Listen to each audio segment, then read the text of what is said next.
Hey guys, Mr. Kavanaugh here. I hope you're all doing well as we head into what would have been our spring break. I do hope that you are able to get some rest and relax and regroup and able to find some enjoyment over the spring break period as we head into it.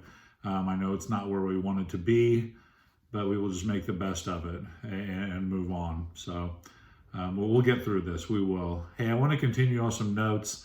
Continue on with the Bill of Rights, what we were discussing the other day. We already gone through the First Amendment, Second Amendment. So the First Amendment, just to recap, 5 things from the First Amendment: religion, speech, press, assembly, and petition. So you need to have those in your notes. Also add this to your notes, the Second Amendment, right to bear arms.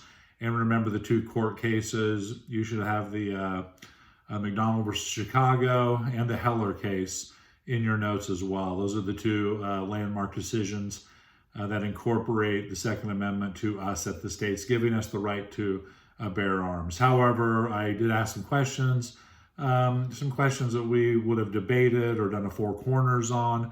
Do you have the absolute right to possess a firearm? Should it be regulated? There are some people that say no. So I want to continue on with a few more amendments before we take a spring break. And the next amendment is the Third Amendment. So add these into your notes because you will see a question coming soon asking you to list the Bill of Rights. And this is what I will be looking for. So have them in your notes.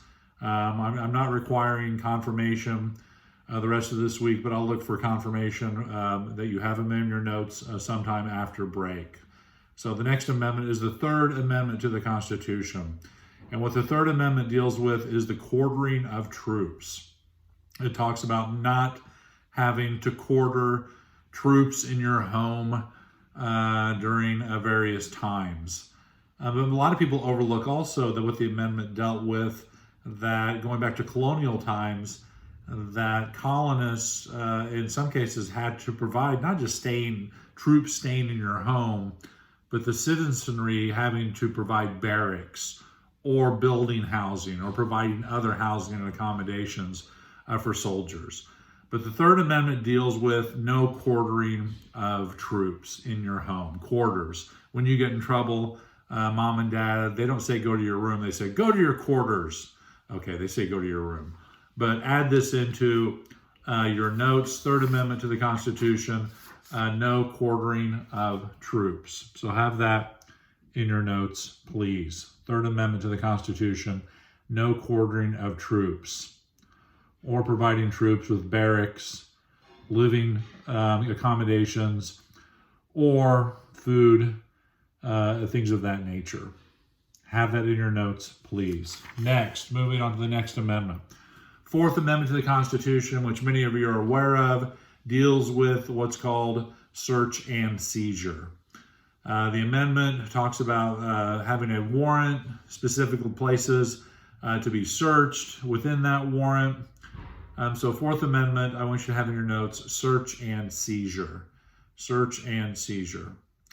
There's a lot that goes into this, which we would spend a large chunk of class time discussing about whether law enforcement, keep in mind law enforcement being an arm of the state, can they search your car? Can they search your home? At school, can they search your locker? Where does it apply?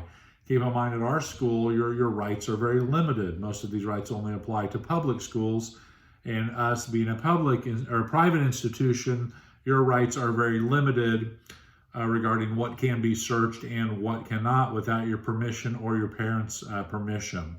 Us being a private Catholic school, not a public institution. More protections at the public level. So Fourth Amendment, search and seizure. Search and seizure. Add this into your notes. Fourth Amendment, search and seizure. So go ahead and jot that down into your notes. That's what I'll be looking for, search and seizure. As I said, there's many aspects that go into this. An example, if you're pulled over by law enforcement, can they just start searching your vehicle? Do they have to get a warrant? You could give them your consent, a consent to search. That's legal. They don't need a warrant then if they give the consent. What if they have probable cause to search your vehicle or your home? What if you get pulled over for a broken tail light and they come up to your car and there's an odor of cannabis emanating from the car? What if you're drinking and driving? What if they walk up to your car and they hear something from the trunk going, help, help, help? What type of probable cause do they enjoy? What if I'm having a party? What if I'm throwing a rager at my house, as you guys call it, which really I'm having a Bible study, and the police show up due to a noise complaint? Can they come in my house? Do they have to have a warrant? Do I have to invite them in? What if they're talking to me about the noise complaint and I open my door and they see that I have a marijuana grow operation in my dining room? Can they come in? Yes, they can. It's called plain view, and they can come in. They're not just going to ignore it. Oh, we're here for a noise complaint, but we see that a huge grow operation you have going on in your dining room. Well, we can't. That's not why we're here, so good luck with that. No.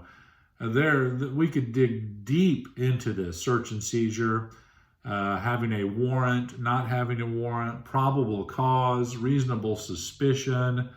We would spend a bulk